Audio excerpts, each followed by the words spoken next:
Hi, ನೀವೆಲ್ಲರೂ ಕೂಡ KCET result ಯಾವಾಗ ಬರುತ್ತೆ ಅಂತ ವೇಟ್ ಮಾಡ್ತಾ ಇರ್ತೀರಾ. ಅದ್ರ ಜೊತೆನೇ ಕೌನ್ಸಿಲಿಂಗ್ ಯಾವಾಗ ಸ್ಟಾರ್ಟ್ ಆಗುತ್ತೆ ಒಂದು ಕ್ವಶನ್ ಕೂಡ ನಿಮ್ಮ ಮನಸ್ಸಲ್ಲಿ ಇರುತ್ತೆ. ಈ ವಿಡಿಯೋದಲ್ಲಿ ಅದೇ ಕೌನ್ಸಿಲಿಂಗ್ ಯಾವಾಗ ಸ್ಟಾರ್ಟ್ ಆಗಬಹುದು ಇದ್ರ ಬಗ್ಗೆ ಇನ್ಫಾರ್ಮೇಶನ್ ಕೊಡ್ತಾ ಇದ್ದೀನಿ.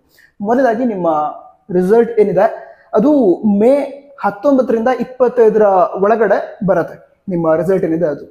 ಅದ್ರ ನಂತರ ಕೌನ್ಸಿಲಿಂಗ್ ಪ್ರಾಸೆಸ್ ಏನಿದೆ ಇದು ಮೇ ಲಾಸ್ಟ್ ವೀಕ್ ಅಲ್ಲಿ ಸ್ಟಾರ್ಟ್ ಆಗುವಂತಹ ಚಾನ್ಸಸ್ ಇದೆ. ಅಂದ್ರೆ ಯಾವ ಪ್ರೊಸೆಸ್ ಅಂತ ಹೇಳಿದ್ರೆ, ಈಗ ಸೀಟ್ ಮ್ಯಾಟ್ರಿಕ್ಸ್ ನ ರಿಲೀಸ್ ಮಾಡ್ತಾರೆ. ಸೀಟ್ ಮ್ಯಾಟ್ರಿಕ್ಸ್ ಅಂತ ಹೇಳಿದ್ರೆ ಯಾವ್ಯಾವ ಕಾಲೇಜಸ್ ಅಲ್ಲಿ ಯಾವ್ಯಾವ ಬ್ರಾಂಚಸ್ ಅಲ್ಲಿ ಎಷ್ಟು ಸೀಟ್ಸ್ ಅವೈಲೇಬಲ್ ಇದಾವೆ ಅದ್ರ ಬಗ್ಗೆ ಡೀಟೇಲ್ಸ್ ಕೊಡ್ತಾರೆ. ನಂತರ ಫೀಸ್ ಸ್ಟ್ರಕ್ಚರ್, ಈ ವರ್ಷ ಫೀಸ್ ಎಷ್ಟಿದೆ, ಇಂಜಿನಿಯರಿಂಗ್ ಫೀಸ್ ಎಷ್ಟಿದೆ, ನರ್ಸಿಂಗ್ ಫೀಸ್ ಎಷ್ಟಿದೆ, ಮೆಡಿಕಲ್ ಫೀಸ್ ಎಷ್ಟಿರುತ್ತೆ, ಸೊ ಈ ಎಲ್ಲ ಡೀಟೇಲ್ಸ್ ಅನ್ನ ಕೊಡ್ತಾರೆ. ಓಕೆನಾ.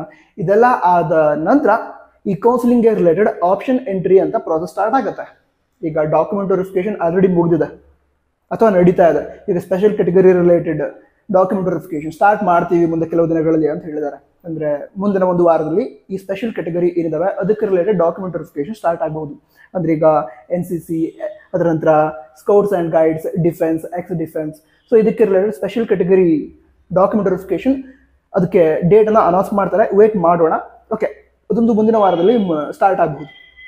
ಅದರ ನಂತರ ಈಗ ಕ್ಲಾಸ್ ಬಿ ದಿಂದ ಬೇರೆ ಕ್ಲಾಸಸ್ ನ ವಿದ್ಯಾರ್ಥಿಗಳು ಏನಿದ್ದಾರೆ ಅವ್ರದ್ದು ಕೂಡ ಡಾಕ್ಯುಮೆಂಟ್ ವೆರಿಫಿಕೇಶನ್ಗೆ ಅಪಾಯಿಂಟ್ಮೆಂಟ್ ಅಂತ ತೆಗೆದುಕೊಂಡು KA ಆಫೀಸಿಗೆ ಹೋಗ್ಬೇಕು. ಅದು ಕೂಡ ಕಂಪ್ಲೀಟ್ ಆಗುತ್ತೆ. ಅಂದ್ರೆ ಮೇದಲ್ಲಿ ಕಂಪ್ಲೀಟ್ ಆಗುತ್ತೆ. ಅದರ ನಂತರ ರಿಸಲ್ಟ್ ಬರುತ್ತೆ.